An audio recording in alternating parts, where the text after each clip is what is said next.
Hello, magandang gabi po mga kababayan. Today is July 22, Monday.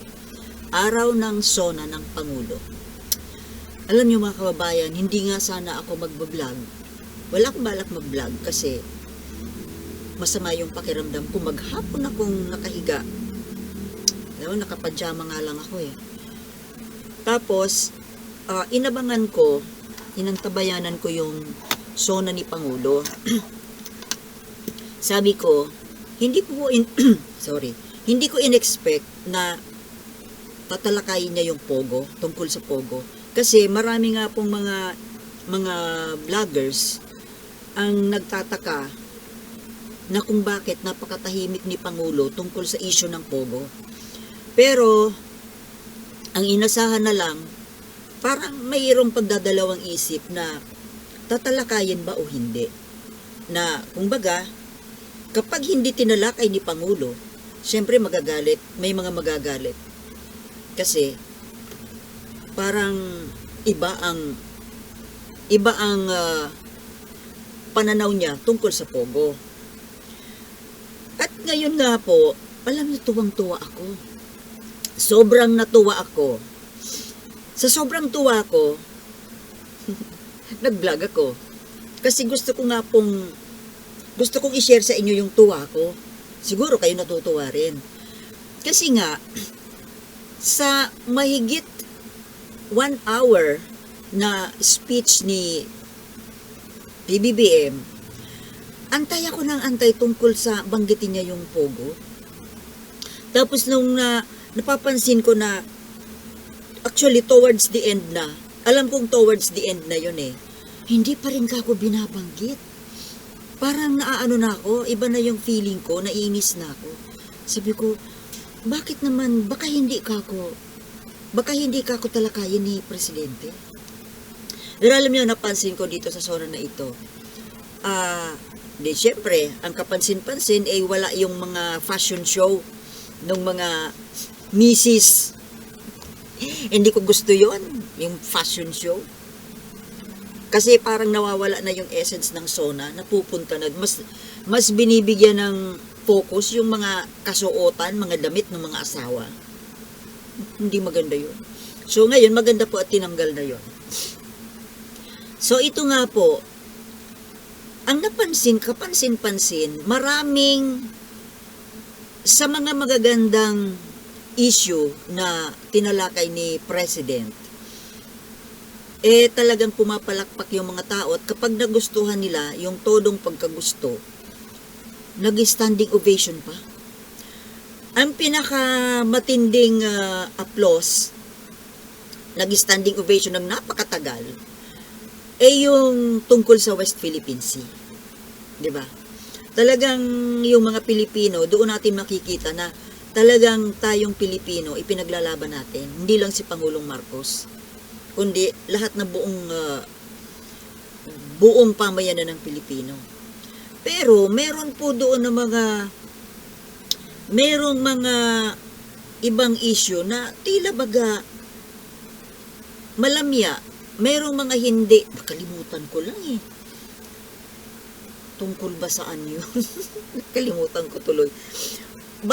Yun, sa medyo kalagitnaan eh. Yung medyo, yun namang sa drugs, okay, maganda kasi alam niyo yung salita doon ni Presidente, may patama kay Duterte, di ba? May patama. Kasi binanggit niya na this is a bloodless drug war. Tapos yung hindi tiniterminate, di ba? Yung mga nahuhuli, kundi pinaparusahan lang. Yung hindi masyadong pinalakpakan, nakalimutan ko, alin ba yun? Doon ko napansin na marami, i-review ko nga mamaya yung speech kasi nakalimutan ko. Importante yun, ba't ko nakalimutan? Yung issue na may mga tumayo na pumalakpak, pero marami po yung hindi. Limot ko lang talaga eh. Ibig sabihin, yung mga hindi tumayo na yon, hindi sila pabor. Yung tipong tungkol sa corruption yun eh. Kasi ngayon, nakapokus ako, yung focus ko doon sa tungkol sa Pogo. Na yun na nga po. Nung mabanggit, actually yung tungkol sa Pogo, pinaka last niyang binanggit eh. Parang pinaka-highlight. Although napaka-igsi. Maganda sana kung medyo mabahaba-haba yung salita niya doon. Pero talagang maigsi lang, mga 3 sentences lang. Pero, yung talagang definite na plano niya para sa Pogo ay nandun.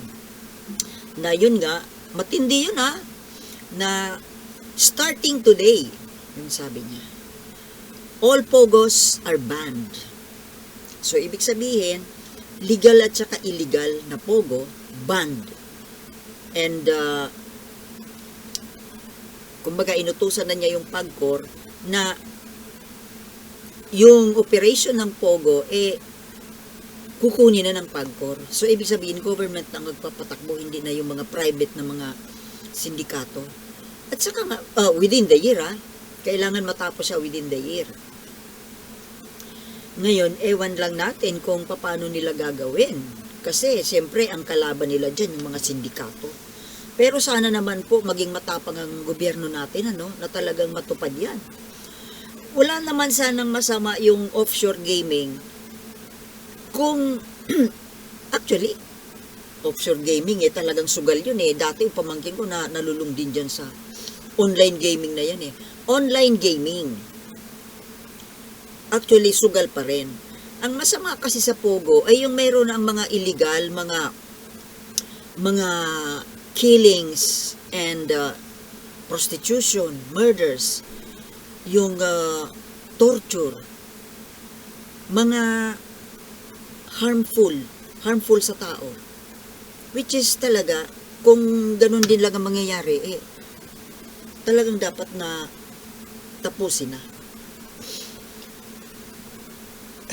Natuwa ako kasi sa mga nakaraang araw, wala tayong naririnig kay Pangulo tungkol sa issue ng Pogo. Na ako tuloy parang nagdududa ako na baka may something. At saka, kaya nagulat ako kasi lalo pa na si Romualdez, si Speaker Romualdez, iba naman ang kanyang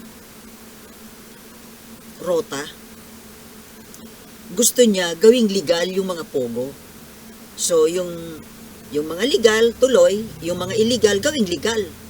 Ang tanong nga, dahil nga yung mga activities dyan sa loob ng Pogo, buti kung namomonitor ng gobyerno na walang mangyayaring ganito, walang mangyayaring masama, walang prostitution, walang mga patayan. Kung namomonitor, na talagang pure gaming lang. Ang daming mga scamming, mga napapasama kasi yung natin, yung image ng bansa natin. So, yun nga po. Ano ba ito? Problema nito, baka, kanina pa ako sana mag-video, kaso nagpanay na naman ng brownout eh. Kaya siguro, igsian ko lang. So, yun lang po ang gusto kong talakayin sa inyo ngayon. Yung natutuwa ako na maraming magagandang project pala si Pangulo na hindi pinag-uusapan. Dito lang natin narinig. Tapos, ang pinaka nagustuhan ko nga doon, yung tungkol sa West Philippine Sea at saka yung tungkol sa Pogo. Ngayon, ito naman pong bad aspect dito sa zona na ito. Ito nga pong mga ginagawa yung gawa nito mga mapanirang mga DDS na 'di ba isinabay nila sa zona yung pagpakalat ng fake video. Talagang sobra na eh. Sobrang kabastusan po. At ito sigurado ko sabi nga ni Maharlika, ang may promotor dito ay si Duterte. Di, ibig sabihin, pati si Sara Duterte, may kinalaman din dyan.